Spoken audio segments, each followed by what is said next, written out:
Hear me all right? Yeah. Yeah, Do gotcha. I don't need to put headphones on or anything, do I? No, it's pretty good. All It's right. pretty good. And I'm probably going to have to duck out in 15 minutes. But you Let can someone just in. edit that out. Or keep talking without me. Yeah. Welcome to the Stanley Street Social Podcast presented by the TAC. The road belongs to us all. We've got a pretty hot lineup today. Caleb Ewan joins us, multiple Tour de France stage winner. Welcome, Caleb. Thanks for having me. Got the 2014 World Time Trial Champion in Campbell Flakemore joining us as always. Welcome, Cam Boss. Thanks for having me, Alex. Good to be back, actually. You and Max have been driving it, so yeah. And I got my co-host and Premiership team captain. Well, not Premiership team yet. Potential, the hot running for the flag this year. Melbourne Football Club captain Max Gawn. Welcome, Max. Thanks, Alex. Campbell, it's great to have Campbell introduced with his accolades. I think it sets the precedent for what's for just a great show. He put it into his 2021-2022 financial year contract. It was part of the intro. How's the shoulder, Caleb?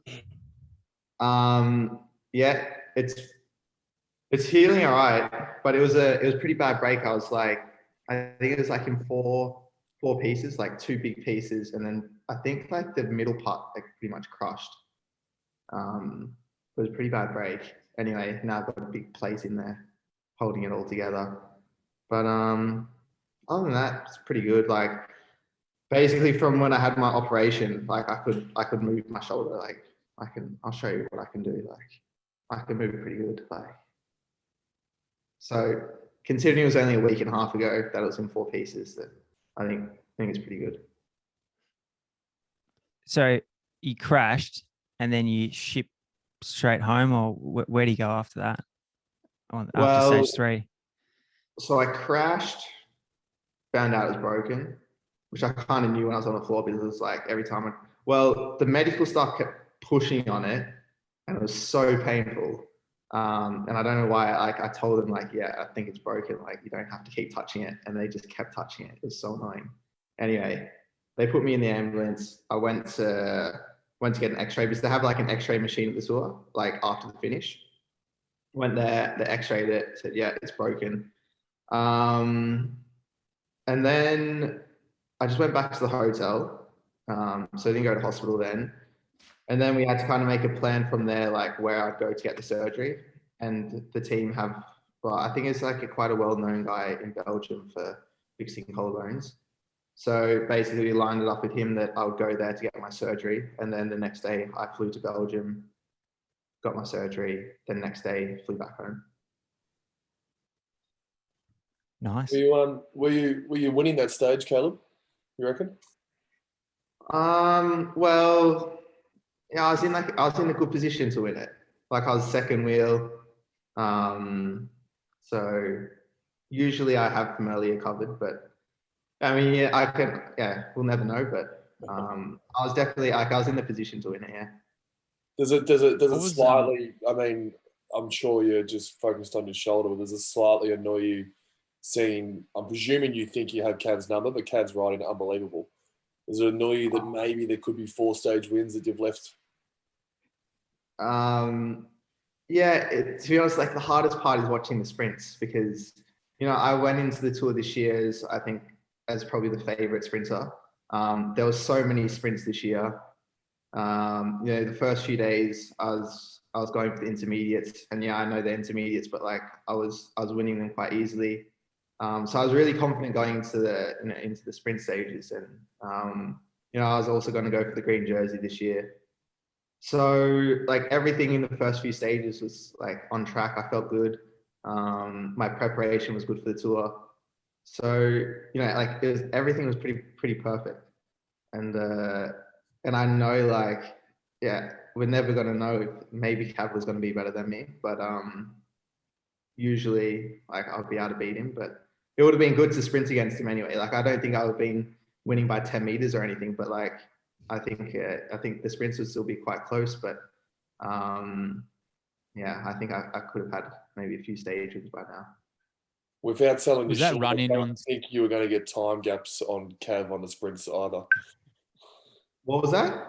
I said without selling you short, I don't think you were going to beat him by 10 meters and get time gaps on a flat No. stage as well.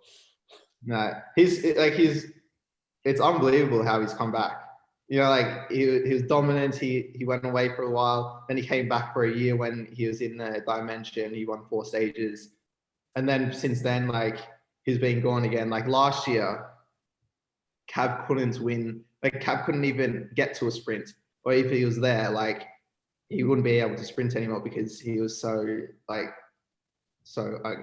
tired, I guess. But like at the start of the year, like I didn't think Cav could win a race anymore. Now he's won 3 Tour de France stages. So it's pretty unbelievable the way he's come back. And, you know, I'm happy for him. Cav and I get on really well, and I really like him. And you know, it's it's pretty hard to argue that he's not the best sprinter there's ever been. So I think his story of his career is actually quite phenomenal. Was that running on stage 3 as filthy as what it looked? Like Hagee crashed out, you splattered yourself. Everyone was like sort of saying, this is just ridiculous. Was it that bad? Well, see, where like most of the shit happened was like, I guess in like the last 20 Ks, but I was always at the front there, so I never saw any crashes. But a few of my teammates were behind, like sitting at the back of the bunch, and they said it was just like carnage from behind. I haven't watched like a replay of the last kind of hour of that stage, so I didn't see that much. But then yeah, I heard at the finish, like after the finish, that it was just carnage. And yeah, when I watched a video of the sprint, like the bunches, I think there's only 20 guys there. So yeah, it was. I mean, it wasn't ideal for, you know, the Tour de France in the first few days to finish in a place like that. But yeah, did. Do you come home and you're like distraught? Like how do you go about putting that kind of disappointment? Because I was gutted. Like I spent the next day. It was a big thing for me. How do you go about putting something you worked so hard for this? Yeah, like such a good team there, and it to come unstuck like it did is it tough to put that behind you? Yeah, of course it is. But you know, like one thing I always try to do is like never bring a work problem home, because, you know, I've got a family now, and I don't want to come home and be like miserable the whole time the tour is on, because, you know, it affects the rest of my family. So, you know, I don't know, like I try to stay as positive as possible, but in the end, like this is probably the biggest disappointment of my career. Like I've gone into Tour de France as the favorite sprinter, probably favorite to win the green jersey in the form of my life, and I knew I could do it. And yeah, I didn't even get the chance to sprint at all. So it is disappointing and it is annoying, but you know, in the end, there's nothing I can do about it. It's happened. It's done. I'm just gonna have to, I guess, try to refocus for the rest of the season. But you know, it's hard because, you know, the Tour is the biggest race in the world, so it's hard to have the same motivation going to any other race, even if it's the Vuelta or I don't know what my program's going to be like now, because yeah, I don't know when I can actually start training properly again. I've already had like week and a half. It's been a week and a half since I crashed. And as you know, like you lose so much form in that week and a half. I think in 2 weeks you lose 50% of your form. So it's going to be hard to get that back for the Vuelta. And it's one thing being ready to go to the Vuelta and just ride it, and another thing being there to win. So I hope to be back for that, but we'll see. Did you have to send Eddie Merckx your X-ray? I did send him a copy. Just he was questioning it again, so I sent him a copy, and he agreed that yeah, it is broken. So I actually think he went into the surgery room when it was open. Just But yeah, he agreed. So that's why you haven't seen anything about Eddie saying anything about me pulling out the tour this year. Do you know him? Like, do you chat to him? No. Or does he just talk to you through the media? I just had I called him that time, say, hey, mate, leave me alone. After the Giro. Yeah. So I saw what he said, and because obviously there's a lot of people saying whatever. But there's always going to be people like that on social media saying blah, blah, blah, whatever. But then when the best cyclist ever in the history of the sport comes out and says should be sanctioned and stuff, I was like, the hell? Anyway, I knew someone who had his number, so I said hey, send me his number, I'm going to call him. So I called him. I was like, he answered, he's like, hey, I was like, hey, it's Caleb Ewan. And he said, yeah. I said, yeah, what's your problem? And then he went on about how he's disappointed in me and everything. And I kind of explained to him the story, and then he apologized. So, and then he was writing some column in the newspaper. That's where he said it. And he was doing it every couple of days. And I said, yeah, can you tell him to take it down? And he said, yeah, when I do my column again, I will say we spoke, and there's actually a problem with you or something. I don't know. But yeah, he apologized in the end, so all good. And did he come through the goods with the article? Well, you see, he didn't in the article. I don't think he really apologized. I saw, because it's all in Dutch, so I just see it on Google Translate. But it said something Caleb called me and explained to me the problem or something, and whatever. But it wasn't love it. They just cold Eddie Merckx. Hey man. He was talking shit about me, so can't let him do that. Good thing you straightened it out with Eddie. Yeah. Maybe fist bumping him at the Tour de France next year. Hey, mate. Yeah, I don't know about that. The answer to that first question, though, Caleb, about how you manage that was a very mature answer, Campbell. That was a grown man talking about his work and family life, and he's got it all down pat and doesn't bring it home. Things are dialed in Monaco right now. Oh, listen, he's been a pro for coming up. What? So have you been pro for 7 years now, Caleb? 7 years ish? Yeah, turning 27 on the weekend. So yeah, I know. Yeah. See, I'm old. That's comes to the territory, age, experience. 7 years pro, yeah. God, time flies. The thing for you is there doesn't seem to be any Pogacar sprinters sort of style, any young sprinters coming through that are tearing it up. That must be good for you going forward. Yeah, I think it's weird because it usually it used to be the other way around. The GC riders, they took some time to mature and get the experience, get the Grand Tours in their legs, but now they're just coming out straight up winning the Tour de France at 21, which is it's crazy. But yeah, there hasn't been any sprinters yet, and I hope they're not coming. But there hasn't been anyone like Bernal or Pogacar, a sprinter version coming through really.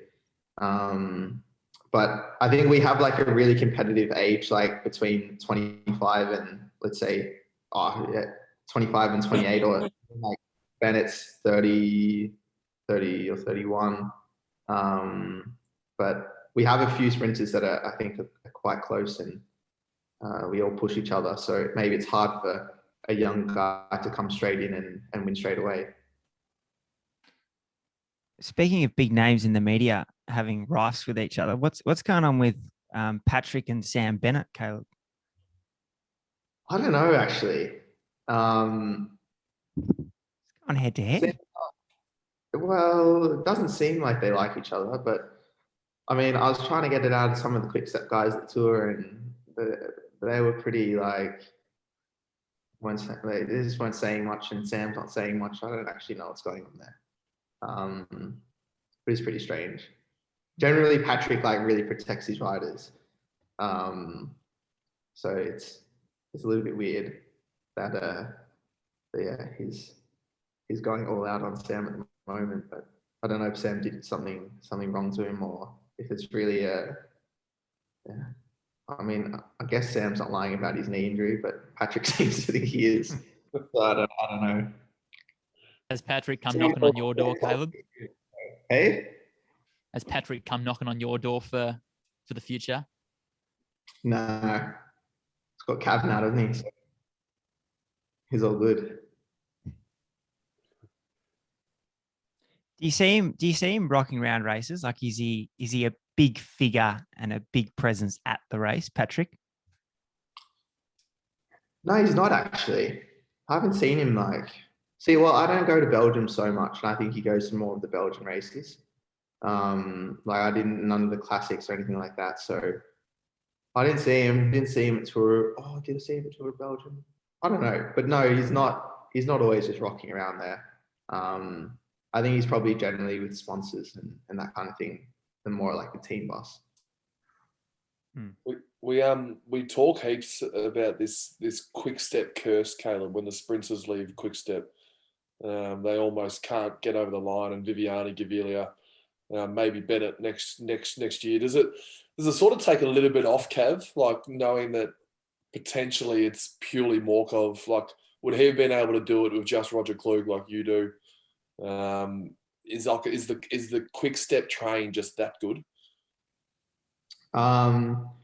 Yeah, it's not. I think it's not just the train. It's like the mentality of the team. You know, how good it must be to have like Alaphilippe in the team. He wins the first stage, takes the yellow jersey, and that just takes the pressure off the whole team. Yeah. And when you have like big names like that, guys that can win themselves, then it's just like the environment in the team is so much better. Everyone's much more relaxed, much more confident.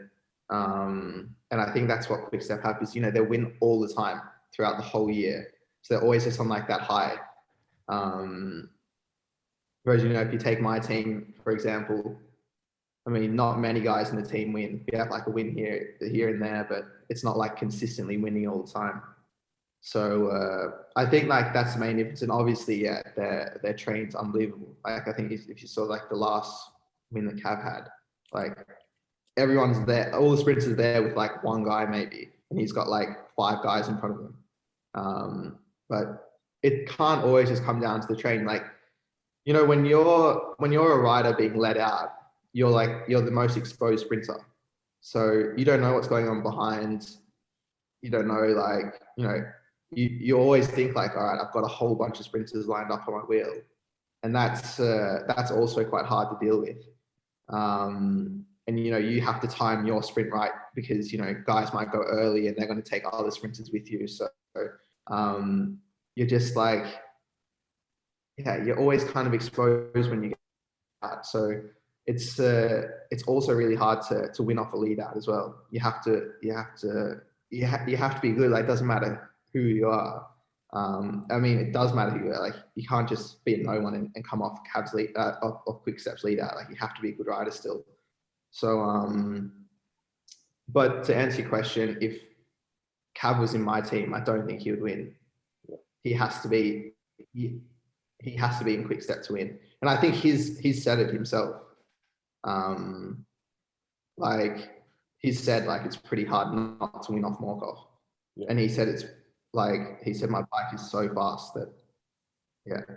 So like he also, like, he admits to himself that, probably without that team, without the equipment, he's probably not going to win. Yeah. Patrick knows that as well. So when the sprinters come up for contract, he'll offer them much less than any other team because he knows, all right, if this sprinter wants to stay winning, they have to stay with my team. Yeah. So that's why, Lefebvre would not be he's not that desperate to keep Bennett because he knows once another sprinter comes in, he'll be able to make that sprinter, one of the best in the world. And then if you see like the last 6-7 years, like the sprinters have come there for a few years and then moved on, and probably got a bigger payday when they left Quick Step. So I think that's the attractive part of going to Quick Step as a sprinter. I don't think the bosses of Lotto agree with you with not many winners in the team. For some reason, they went with 5 leaders for Milan San Remo. If you can explain that to me. Yeah, I don't know. It's their choice. So, well, you've already answered that question enough. That was a curly one. If I, to be fair to them, the year before I got dropped onto presser. Yeah. It wasn't great. Then we were left with one guy in the front.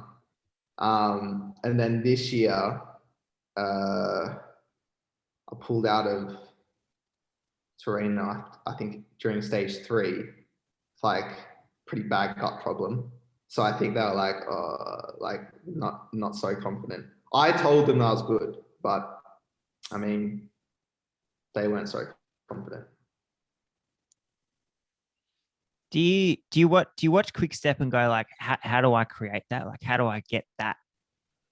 Like, you're a leader now. You're the guy.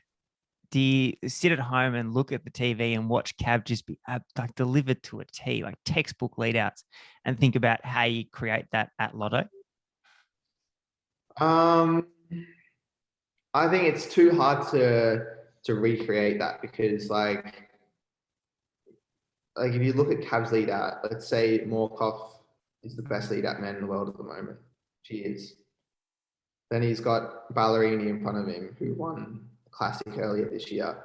Morkov in front of him, who won Flanders this year. Like, they have like a sprint train of superstars, whereas I have like a sprint train of guys that it's exactly like that's just what they do. Like, they just do lead out. So my sprint train compared to theirs is just a completely different thing. My guys are completely focused on, just doing a sprint or doing a sprint train. And those guys are some of the biggest motors in the world. So like, of course, if you have the biggest motors in the world, they're always going to be hard to come around. I think you've also got Julian Alaphilippe, world champion, just chipping in on the side too. Yeah. So yeah, I mean, it's hard to compete with that. And I think, as you can see in the tour, like, no one can really compete with them at the moment. Max asked Cadell last week, like, yeah, do you get a say in what riders come to your team? And Cadell was like, yeah, like, it finally happened at BMC. It got the boys that I wanted there. Do you sit down with management and say, all right, let's go after that guy? Yeah, a little bit. But I'm always quite like hesitant to tell them who I want because, like, if I ask for someone and he's really bad, then or he ends up being really bad, then it's on me. So I'm a little bit hesitant with that. But yeah, probably not so much in the last few years they've asked me, but this year they have asked me like who I'd want to strengthen my lead out. But this year as well for the tour, they said, all right, pick like 4 guys that you think would be really good for, or tell us 4 guys that you think would be really good for the lead out, and we'll like heavily consider them. So that was good that like I had some input in who would be leading me out. And I think, to be honest, if I was there with the team that we had, I think we could rival Quick Step. Maybe we don't have a team of big names like they did, but we had a pretty dialed team. We did really good in Belgium, so they were all confident. I was confident, so I think we could have really rivaled them there. But we'll never know. I'm actually currently looking for work, Caleb. Alex is looking for a pay rise, and I reckon Max Gawn would probably be pretty good boxing on in the bunch. So consider us for next year. All right, yeah. Well, Alex did all the introductions. Alex forgot to mention that he was in the 2014 Lavernier Dream Team. I think he was. The best team we ever had, wasn't it, Flakey? I think yes. A key was part good, of your definitely. success, you might say, Caleb? Of course, yeah.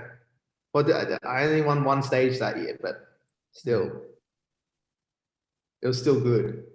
Hey, I remember one day on, remember Commet de Ruslan, like a big climb. I think they did it in the tour this year. I remember dropping back. I'm actually not going to believe this. I was dropping back from the bunch and towing Hagee back to the bunch because he couldn't keep up anymore. Like, I remember there's that photo that that James had of us, you know, like that big lake on the top of Comrade Ruslan, like we're all there, the whole team.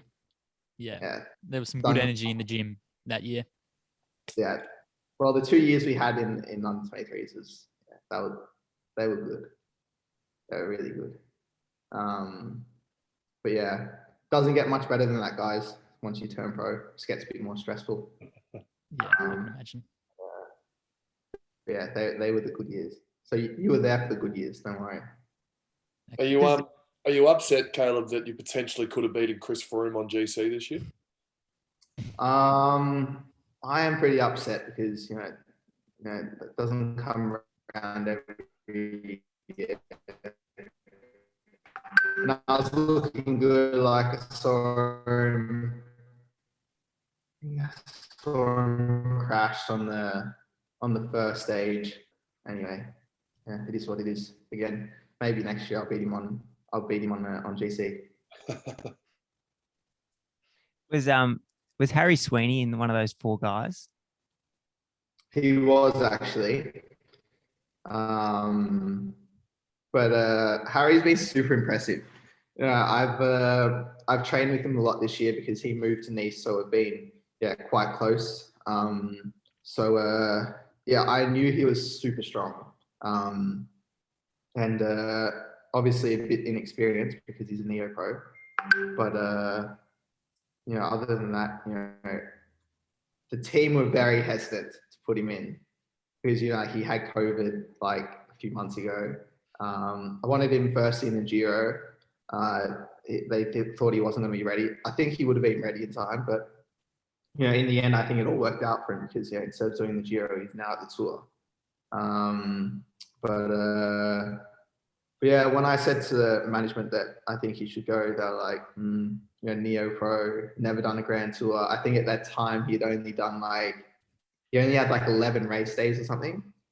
So then they're like, all right, we'll put him in Dauphiné and Tour of Belgium, which is a pretty heavy program for the Tour as a neo pro as well. Like he hadn't raced for a while. And then he got through that all right. And then I think like either after that he was going to be cooked or he was going to be going good. And he was still going good. So, you know, he's been super impressive. Like yesterday's ride, you know, was very, very impressive from him. Like if you see the depth that breakaway had and the fact that he was, you know, up there in the end, he was 3rd place. You know, his attack dropped Kung on that climb, and you know, that just shows like as a neo pro, like he's got a very bright future. Exceptional future. Plus, I wanted to have an Aussie in the team as well because it's nice just for bands, you know, having a fellow Australian in the team. How have you found the Belgian culture? Because you went from under 23s Aussie to the Aussie team, and then to the Belgian team. Like, have you found like that culture's fitted for you well? Yeah, it's like Belgians are pretty good. Like they're not really the same as Australians, but they're quite easy to get along with. One thing I'd say, they get offended quite easy. So, you know, like Australians generally take the piss out of each other. Sometimes it doesn't doesn't go down that well. But other than that, they're good. Like it's much better than I think being, you know, like a team where it's, you know, French culture or Italian culture. Like that's completely different to us. Whereas, you know, Belgians they're pretty chill guys. So I like the mentality of the team. On the actual tour itself, with like back onto the Cav, he's breathing down Eddie Merckx's record. Do you think do you think Quickstep just need to start going after every stage that they can? Brackets tonight. Yeah, of course. I think like he's shown that he's probably the quickest there at the moment. But I think, to be honest, I reckon Philipsen's coming at him, and I reckon once Philipsen gets his first win, he's gonna have the ball rolling. He's gonna have the confidence, and I think Cav's gonna find it a bit harder to beat him. But or if Philipsen never gets, maybe he's not gonna have the confidence. So I think if Philipsen wins tonight, then I think it's gonna be hard for Cav to beat him. But if Cav can just keep him in second and third place, then I think he'll be all right. But I think it's almost a guarantee that Cav's going to break the record now. By the way, he's won the last three sprints, so quite convincingly. So I think it's it's still. I mean, I think there's still 4 sprints to go. And he has to win 2 of those, and he's got it. So, but is he equal with Merckx's record now, or he needs one more to be equal? Needs one more to be equal. All right, then he has to have 2 to be the record holder. Yeah. Yeah. Okay. I think he'll do it. Yeah, I think he will. What's the inside talk with like Pogacar? Like, is he that strong? Like, what are people saying about his level? And second place is 5 minutes behind, and we're halfway through the tour. Like, what's the talk about him inside the peloton? Well, I wasn't there long enough to hear what people are saying, but to be honest, by the looks of it, he's unbelievably strong at the moment. Like, no one is kind of like toying with him.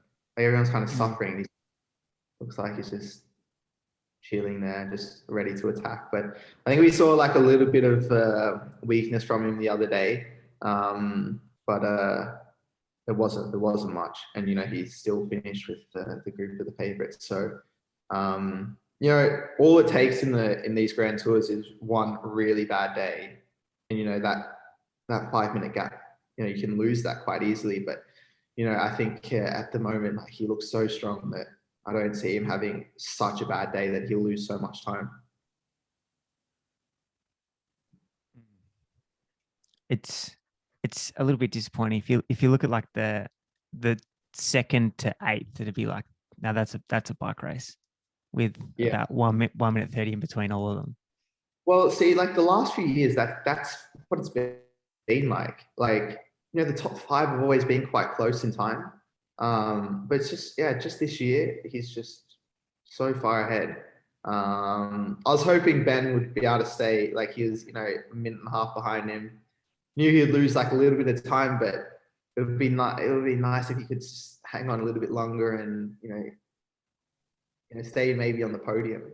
But it was a massive effort what he did when he won the stage. So obviously that's going to take it out of him. And it was that day was like cold and wet as well. So a big ride like that really, really takes it out of you. It's hard to recover from that, even if the rest day's the next day. But he was quite impressive. I saw him on the first day. He was in that first crash, and he looked pretty bad. So I think he can be pretty happy with how his tour ended up. Let's say hypothetically the break stays away tonight, Caleb. Which one of your lotto riders is in there? Well, it looks like Harry and Brent Van Moor are the 2 guys that are really jumping around a lot. But I don't know. Probably, what's the finish like? Are there any hills, or is it just completely flat? It's flatter than last night's. Yes, it is. Yeah. So, I mean, if I was a DS, I wouldn't be telling them to go on the break. Just keep their powder dry for a bit, because if you go on the break today, I think it's basically just to show your sponsors on TV for the day, which is also nice for the sponsors. But if you actually want to win, I don't think that today is the day, especially after, you know, the sprinter teams didn't really chase yesterday. So, you know, they'll be raring to go again today. Hey, maybe It's a long day today too. 220k. You go, Caleb. Campbell. I was just saying it's a long day today as well. 220k. So you find yourself out there with one or two other blokes. It's a bloody long day. And hopefully for us watching on TV, there's some crosswinds. Is there supposed to be crosswinds? Yeah, crosswinds. I don't know, but it's down to south there. Could be. I watched the start yesterday. Like, I just like tuned on to see what was happening, but it was actually still in the neutral. I don't know if you guys were watching it, but it's like as soon as the flag dropped, split straight away. But then I didn't watch much else after that. I just saw it split and then turn it off again. That was about as exciting as it got until the last 40k. Okay. So how did that big break go? Was that a split or was it like an actual break that went away? Like, why was it so big? Bit of both. It was a little bit of both. Like, obviously the strong guys were there in the front, but there was a little bit of like attacks jumping across to once it was kind of split up. Like, you saw the names that were in the front, like they're good guys. Yeah. Yeah, it would be nice to watch a stage of 220 kilometers of crosswinds, that's for sure. But big time. We'll see. But yeah, I think the tour this year hasn't been great. The winner's leading by too much. Probably don't have the best field of sprinters there.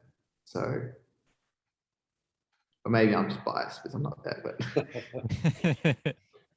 Caleb, what do you think about Grunewagen and where he's at and his comeback and like think about it from his perspective? Like, what would he be struggling with to get, or what are the hurdles to get back to that level that he was at pre the Jakobsen incident?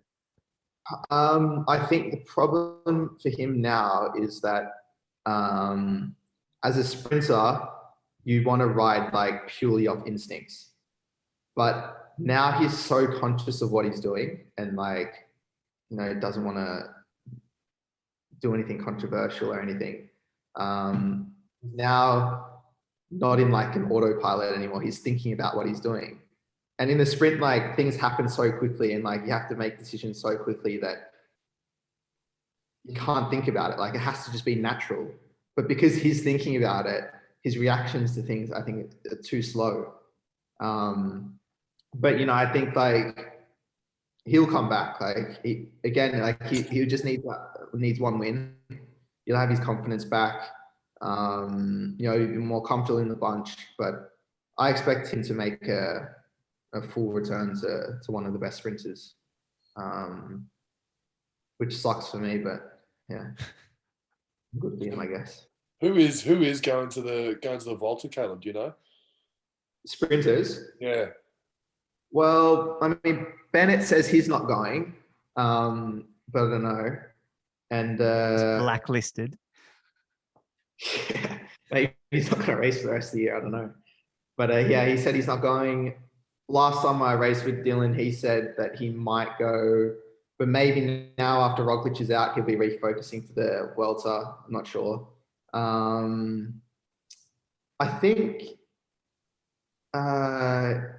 think Jakobsen is going. I don't know. Who else is going? Ackerman will be there, surely, from Bora, missing out on the tour. Ackerman probably. So it's basically just you and Magnus Cort in bunch sprints. Well, that would be nice. Don't underestimate Magnus Cort of the Volta. Yeah, I know, but like he'll win the sprints that I struggle to be there. Yeah. He'll win the sprint. There's 20 guys there, and I'm 20 minutes behind. As far as a pure bunch sprint, though, like should have him covered. Yeah. But yeah, I don't know. Maybe some guys will want to go after the tour back up and do the Vuelta again. Maybe Merlier will go. You know, he did half the Giro, half the tour. So maybe he'll go. Demar, maybe after a poor tour, salvage the season. Although they have the other French guy on their team, the GC guy, that hasn't done anything. Thibaut. Yeah. So maybe Thibaut will go. I don't know. Man. My man. I have always backed him in foolishly. Tip I think I tipped him for the Loves tour him. last year. Whoops. Well, was it the year before? I think he was probably gonna win it until he got like that Okay, knee so injury. maybe it wasn't as wild as what these other two boys make it out to be. Well, when I was speaking to guys in Ineos, I remember them saying like he's our biggest threat at the moment. He was going super well. Yeah. So not too much of a wild pick. But You How got do you any reckon Geraint mail? Thomas's motivation is? Like, what's he now? 30, 35, 36, big crash again in a tour. Like, do you think he's got enough in the tank to go around for another tour rotation? I don't know, to be honest, because I think, for those guys to get ready for the tour, it's like a year away from home. Mm. Like race to training camp to race to training camp. He's got a kid at home as well. I know, like earlier this year, he didn't see for a really long time. So, maybe this could have been like he said, like, I'm going to give it one last real crack and see what happens. But yeah, you never know. Maybe again he'll go again next year and do it all again. But yeah, the way those guys train is crazy. Like they're literally away all year. The other sprinter. So because like Campbell touched on, I think a little bit earlier, it was like Gaviria, you, and Groenewegen going at it. It was like the three hottest sprinters coming out of the youthful ranks. What's happened to Gaviria besides a double COVID situation? Like, where's he at? Well, he went from Quick Step to UAE. He did. Yeah, there's not, like you said, there's not a good track record of sprinters. Like, Kittle did nothing after he left Quick Step. Gaviria did nothing. Vianney did nothing. So let's see what Bennett does. But yeah, to be honest, I think Cav winning, the only person that maybe makes it look bad is for Bennett, because he was probably this year he was held as the best sprinter in the world. Like, people say he's the best sprinter in the world after winning the green jersey last year, 2 stages in the tour. And then Cav comes along from the dead, couldn't a bike race last year, comes into that team. Now we're halfway through the tour. He's already got 3 stage wins, leading the green jersey by probably double the next person's points. So that probably takes away a little bit from what Bennett's done. So yeah, he probably is the only one that kind of looks a little bit bad in this situation. Or what he's done the last years, although it's been very impressive, probably doesn't look as impressive anymore. Would you take the pay cut and chase the wins, Caleb? Would I? Yeah. Hell no. I'm winning enough as it is. I think a sprinter's mentality, I'm not the only one like that, is that, and I think guys like Viviani and Gaviria and probably Kittle as well, probably all thought have the same mindset as me, and it's just doesn't matter where I am, I'm gonna win. Doesn't matter if you give me a good bike, a shit bike, good equipment, whatever, shit team, I'll just win wherever. And that's kind of the mentality I have. So I don't feel like I would take a big pay cut to go somewhere else to try to win, because I think I can just win wherever, which is probably not right. I probably can't. If I went to, I don't want to say any teams because you never know, I might end up there. But if I went to a bad team, Direct Energy maybe. Well, is Sagan going to win there, or is that the end of the line? He's not winning so much anymore. So he's probably just going for his last big contract and then call it a day. Or maybe he's going to be like re-energized, and he's again one of the best cyclists of the generation. So you can never write him off. It's like Cav. You never write him off. Just keeps coming back. So in general, you'd say, yeah, this is the end of the line for him, but who knows? Max, if the Ds weren't crushing this year and you were like staring down the back end of your career, would have you considered or taken an offer from another team to chase that premiership? That's a great hypothetical, Alex. There seems to be a tiny little bit more loyalty in AFL. So I think you've got that. And I've been Melbourne the whole time. I don't know. I'm not in that situation. I reckon I might have if I'm really like in a couple more years and someone came knocking, there would be a chance. Maybe. Max, yes. Would you go to the worst team in the league for double the pay, knowing that you probably win like hardly anything the whole year? Just for bulk cash. Like, where do you weigh up getting paid versus winning or being in a good team? Yeah, that's kind of what I've been doing for the last 10 years, being at the worst team. No. Look, it would be something. I'm in a pretty long contract at the moment, but I get out at like 33, and like some clubs can offer massive contracts to 33-year-olds that have experience and stuff. So you'd weigh it up then. Yeah. How long are contracts? Premiership window. Contracts are like, I'm on a 4-year one now. Okay. But like there's crazy ones, like Buddy Franklin signed 9 years at Sydney Swans. Really? And back-ended. So he's the highest paid player in the comp at the moment. He's 35. Yeah, right. So the paydays are coming, like the big paydays. Payday could still be coming, Caleb. When you get the big paydays. There could be a chance I could do like an Israel startup nation move when I'm in my late 30s.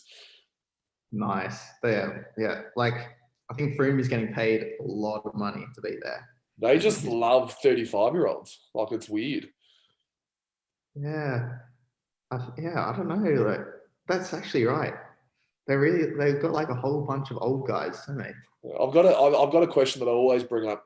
Does Greipel go to the tour to be like the man of the gruppetto, just to help out the gruppetto? I don't know. Maybe he's like the team mascot. Could Greipel drop onto the quick step train and win?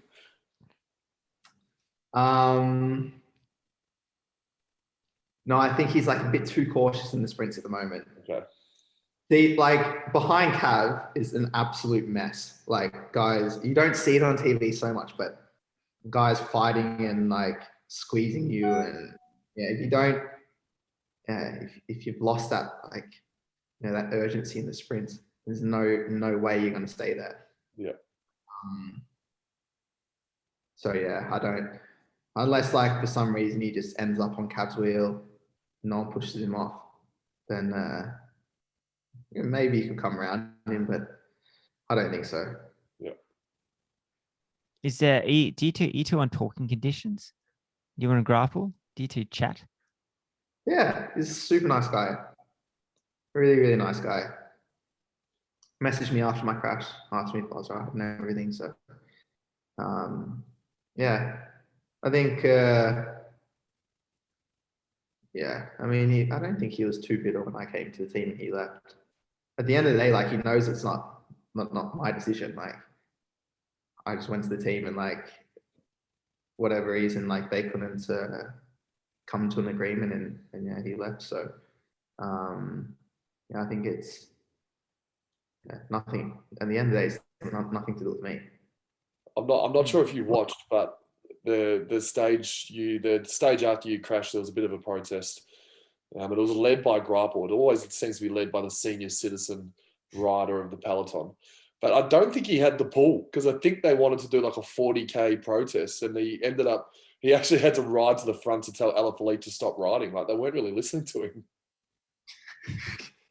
That's something that the older guys in the bunch complain about, is the young guys have no respect. And like, I think like 20 years ago, like Cipollini would just like come to the front of the bunch and be like, all right, this is it. The breakaway's gone. Everyone stop now. And everyone just listened.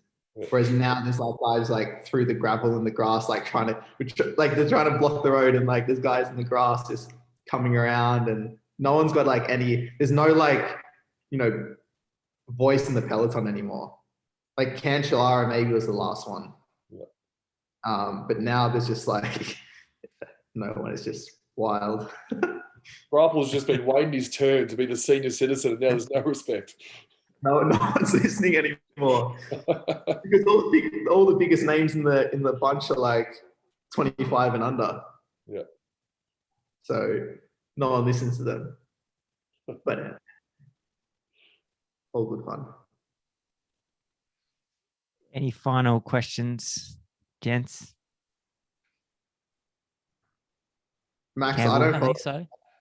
I don't follow AFL that much. So, but you I support felt the like you were D's. going to fire a question at me then. I don't follow AFL much, but I'm thinking of the question to ask is like, how's the season going? yeah, we're like at the pointy end. So there's 6 weeks to go out of 22. Okay.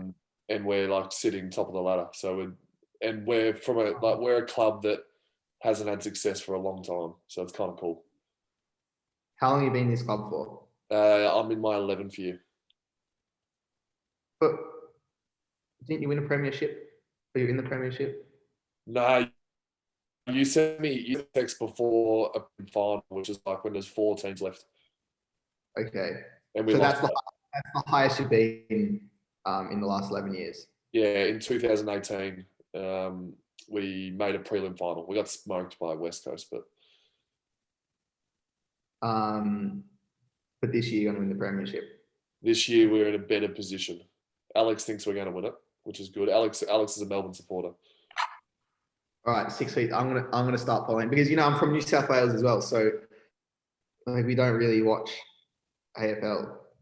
Like it's more of like, I think it's more of like a Victorian, South Australian, Western Australian, and then New South Wales and Queensland.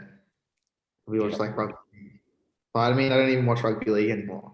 You're right. Like COVID's like smashed Sydney at the moment. Not sure if you're following that. And the 2 Sydney teams have gone out and they're based in Melbourne now, and no one cares. Like, no one in Sydney cares that there's no footy. Like they're just hanging in Melbourne now. I know when I was growing up, I knew no one. There wasn't even like an AFL field in the town that I grew up in. Like pretty big town. Like Barrel's pretty big. Yeah. I don't think there's an AFL field. Like I knew no one that played AFL. Is that where you're from? That's Don Bradman territory, isn't it? Exactly. Yeah. Don Bradman, legend. So, that's where I grew up. I was born in Sydney, and then like I think when I was like 7 or 8, we moved there, and I grew up there. But yeah, it's a nice place.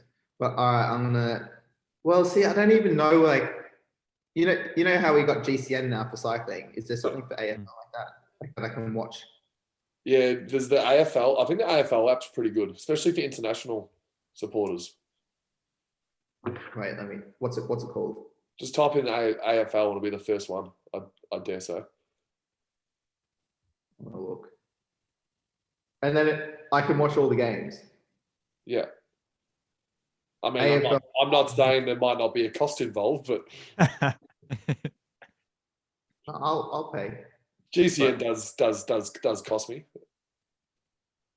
How much is GCN actually? I mean, I also pay for GCN. I actually paid for GCN to get it, and then a week later, my team sent out an email like, "Oh, you guys can get GCN for free if you want." But I don't know how much it costs. GCN's not that bad. It's crazy here though, because we get like half the races because SBS do the other half. Oh, really? Yeah. See, like here, I'm pretty sure here we get everything. Yeah, right. All right. Wait. Ask app to track you. Should I let it track me or? Probably not. If you're hiding in Monaco or tax haven, I don't think you want anyone to track you. Well, no, it's good because then they know I'm there. Not some- I'm gonna ask Matt not to track me.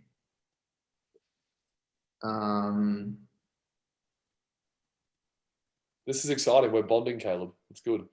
All right, wait a second. Mate, there's like, there's how many Melbourne teams are there? 10.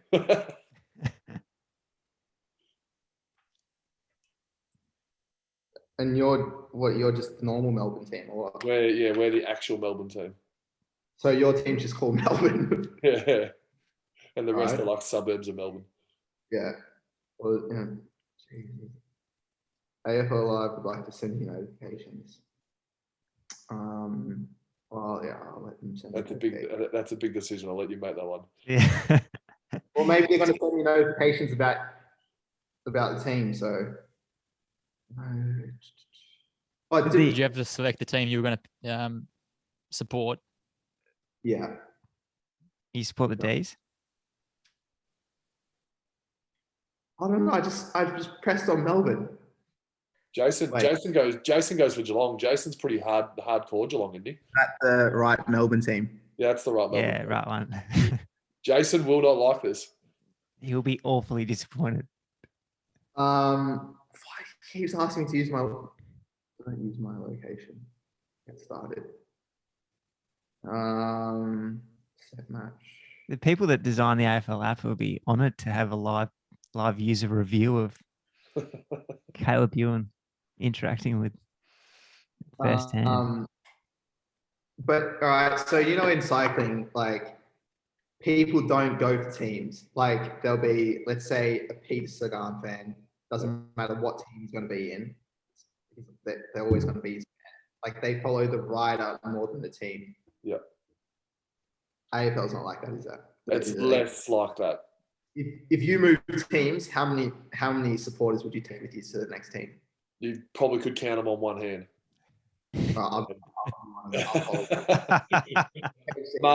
Mum, Dad, wife, and Caleb. That's all right. That's a good four.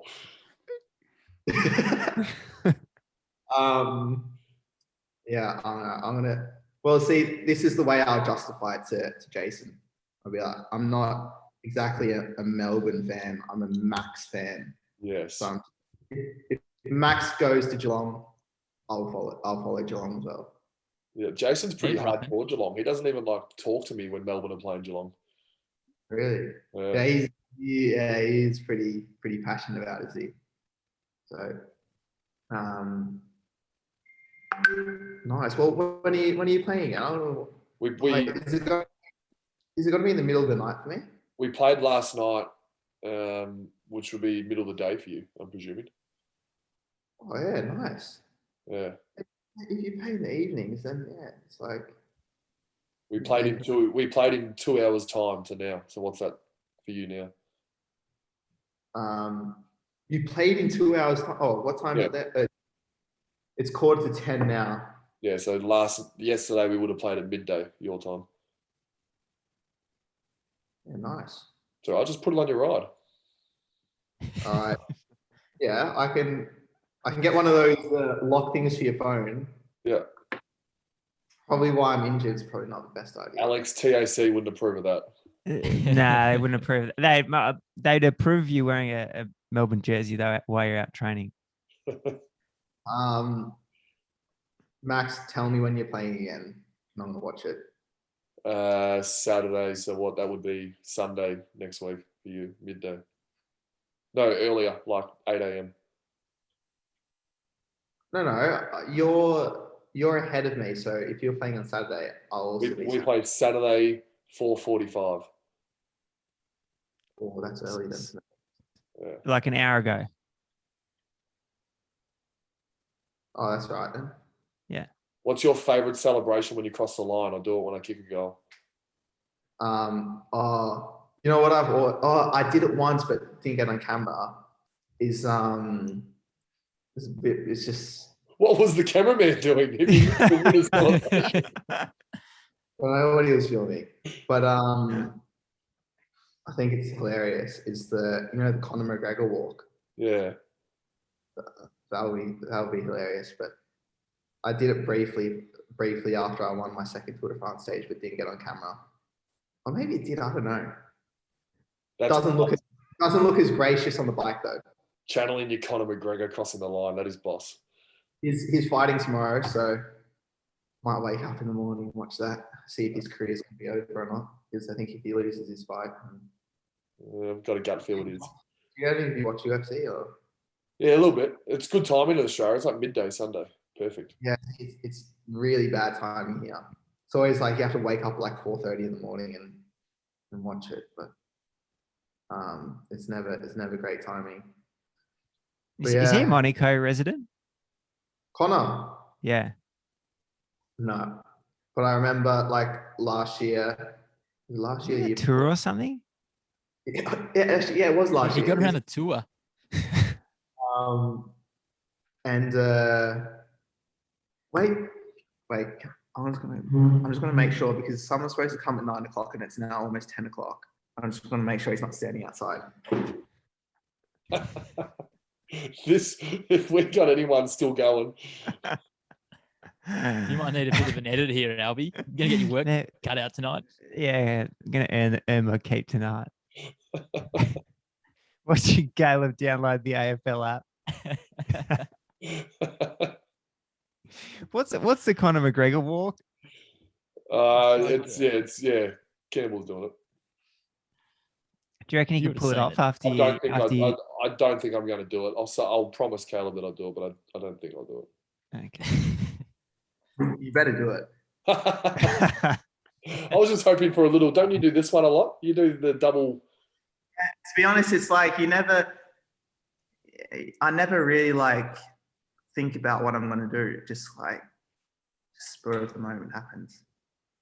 But like as a sprinter, when you win, it's like, when a climber wins, he's probably going to win for like the last 20 minutes. Whereas a sprinter, you only know you're going to win like a second before the line.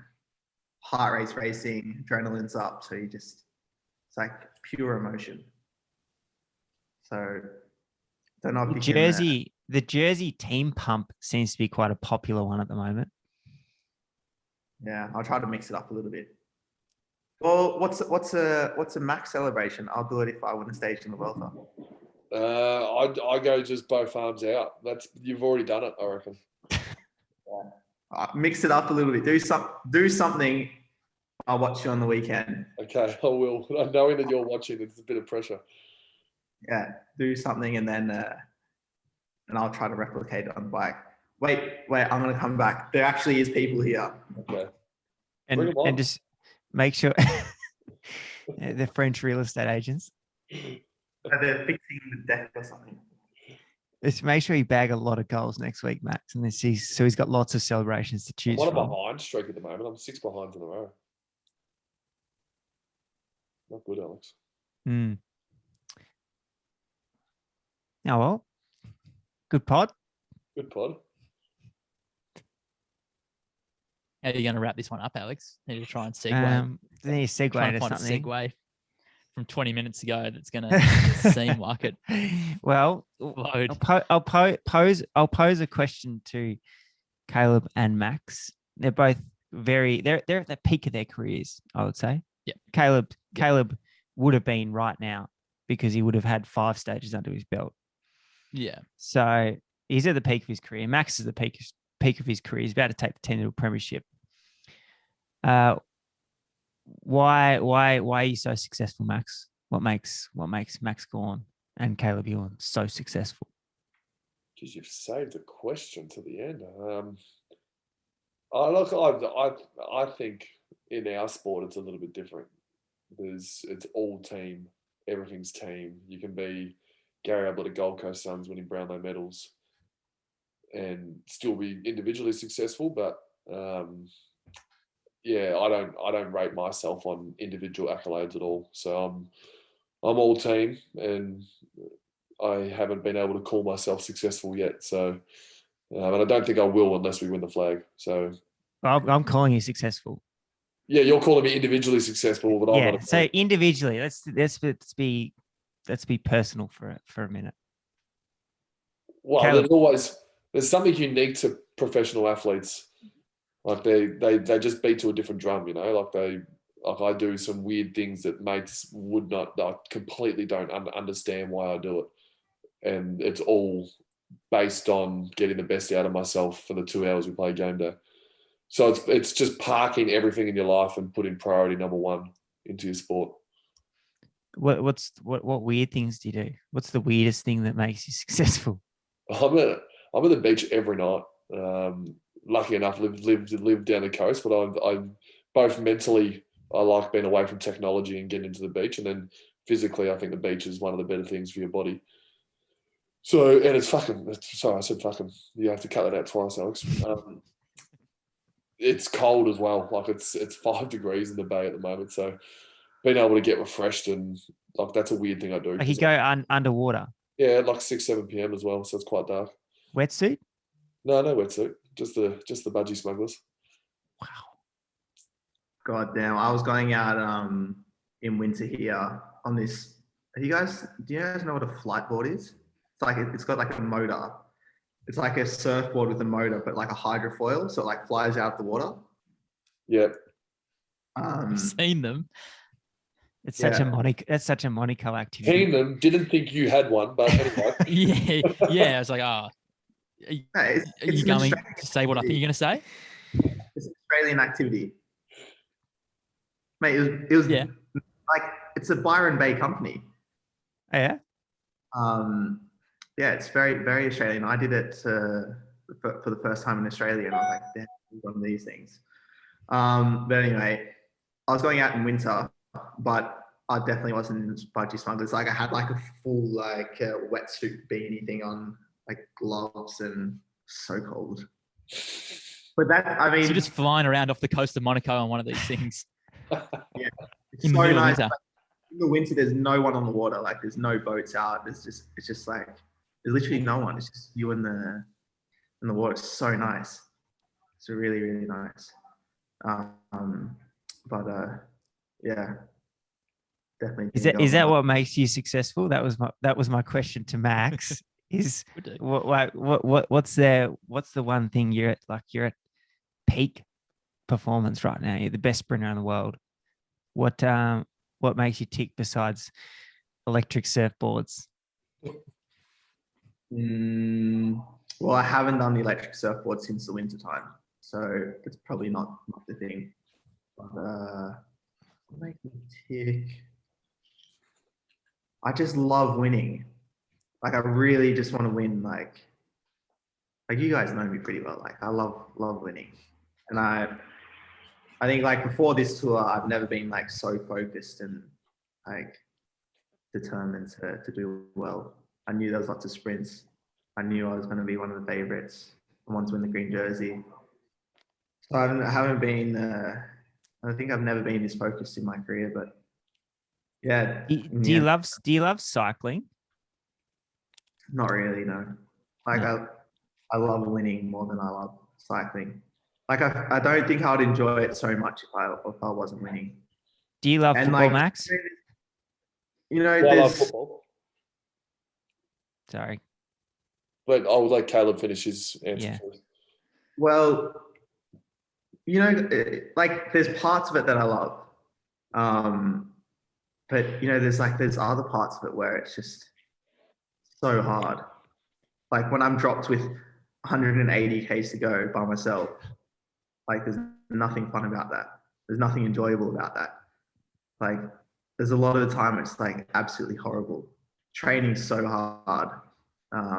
But there's days, you know, like when you go for a recovery ride, or, you know, if you do, like, even there's some days where you do like 5-6 hours with a good group and you don't have to do efforts, and you know, you're not having to go too deep, and it's just, it's nice.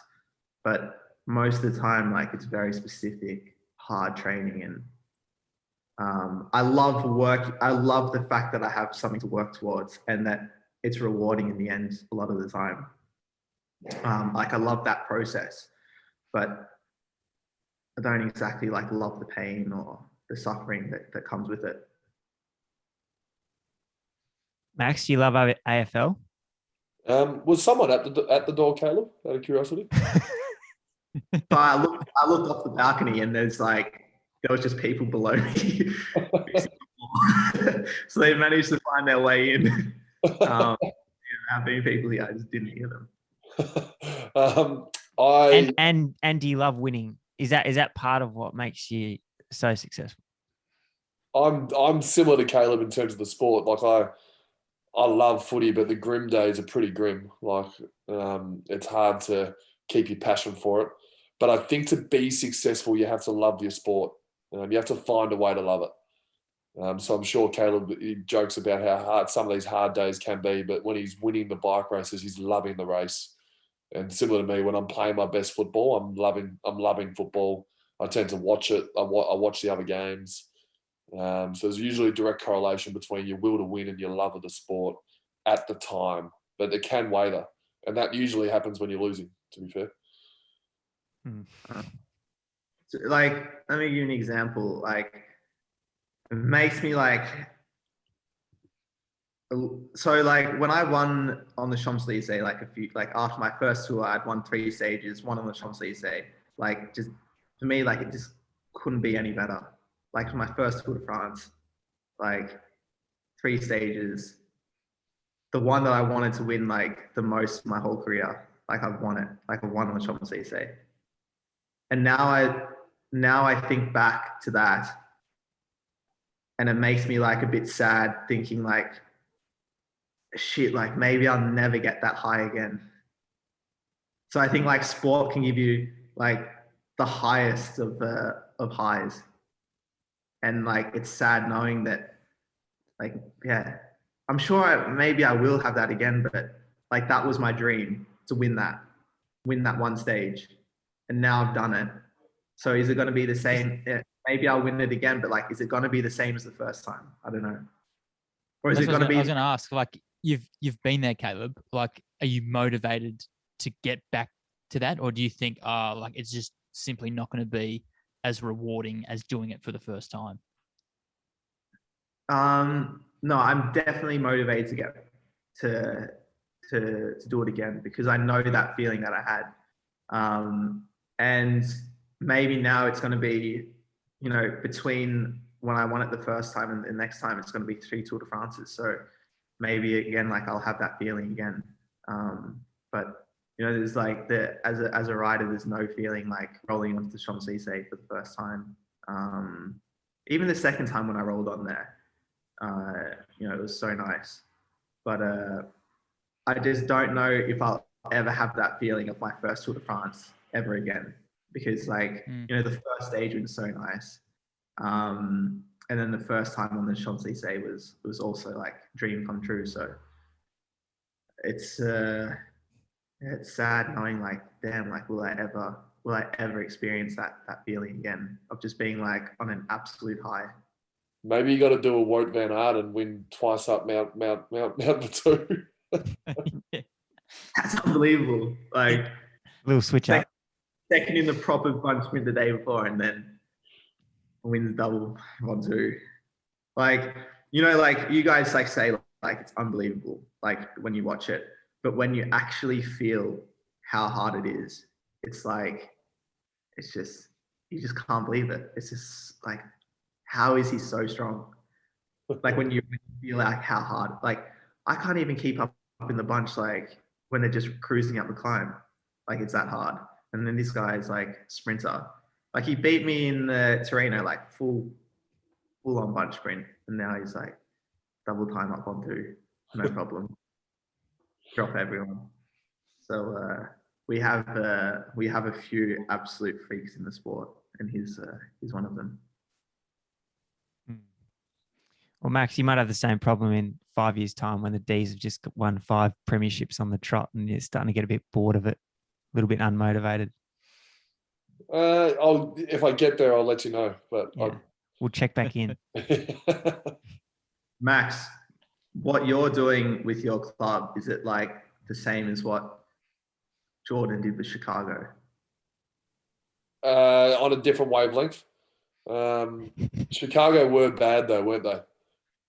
They were nowhere near winning whatever it's like the basketball premiership. Yeah. So I'm the captain, but I'm not the Jordan. the Jordan. We got an unbelievable midfielder, a couple of midfielders who are just genuine stars. I'm like the Phil Gill, and then like Christian Petracca's our Caleb Ewan. Well, are you like the Luke Rowe of the team, or are you more? I'd like to think I got a tiny bit more talent than Luke Rowe, but to be fair, Luke Rowe's got some one-day classics in him. What's the best cycling example? I'm the Julian Alaphilippe while tracks the Cav. All right. I was trying to think of more lotto examples, but I just didn't want to put myself in the Tim Wellens category. Yeah, I mean, Tim's not a captain type. I don't think any of your Belgian friends are going to listen to the podcast, but if they do, let them know that I'm actually a big fan of Phil Gill. Yeah, Phil's a good guy. He's for an old guy, he's got some good bands.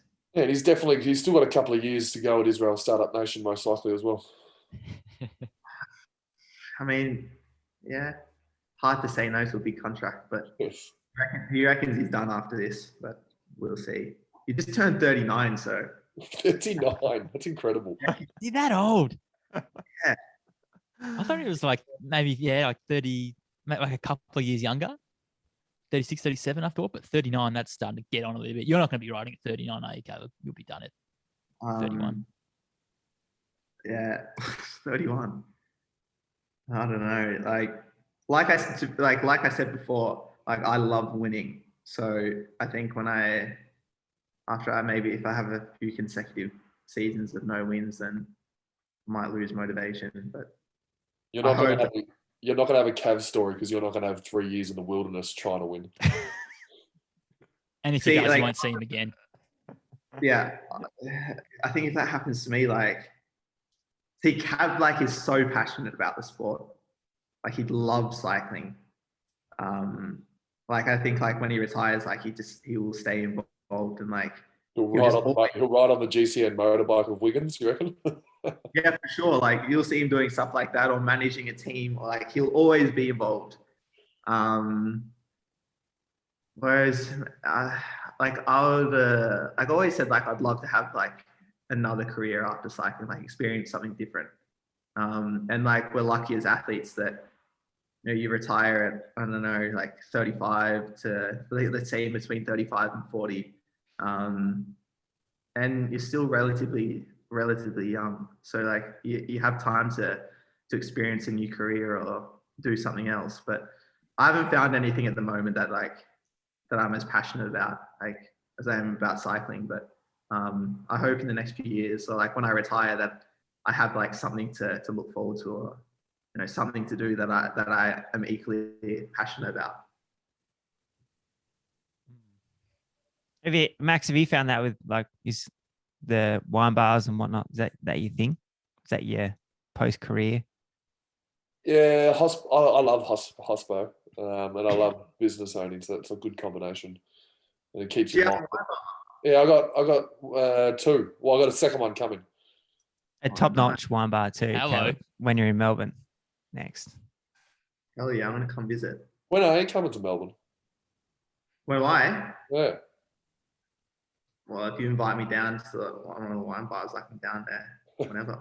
Is the Cadell Road Race something that you'll ever think about doing again? Yeah, I still want to win that. Been quite close a few times, but there we go. We could partner up around then. Well, I'll come because I have to come down and see Jason anyway. So, where are the wine bars? They're not in Geelong, are they? No, they're in Hawthorn, Alex Clements territory. Nice. Is Alex a regular or? You a regular, Alex? Yeah, I haven't been as regular since we stopped because we're doing podcasts there for a while. Oh, yeah. Haven't been as regular of late. Been trying to drag Campbell there for a while, but we'll get there one day. We'll keep chipping away at it. Nice. Yeah. Well, we're done, surely. Better let you back to your house maintenance. Better let Max go eat some dinner and recover. Thanks for your time, Caleb. Really No appreciate it. Thanks, Max. Thanks, Cambo. Thank you, Alex. Thanks, everyone. Good to chat. Good to chat. Always. Yeah, good chat.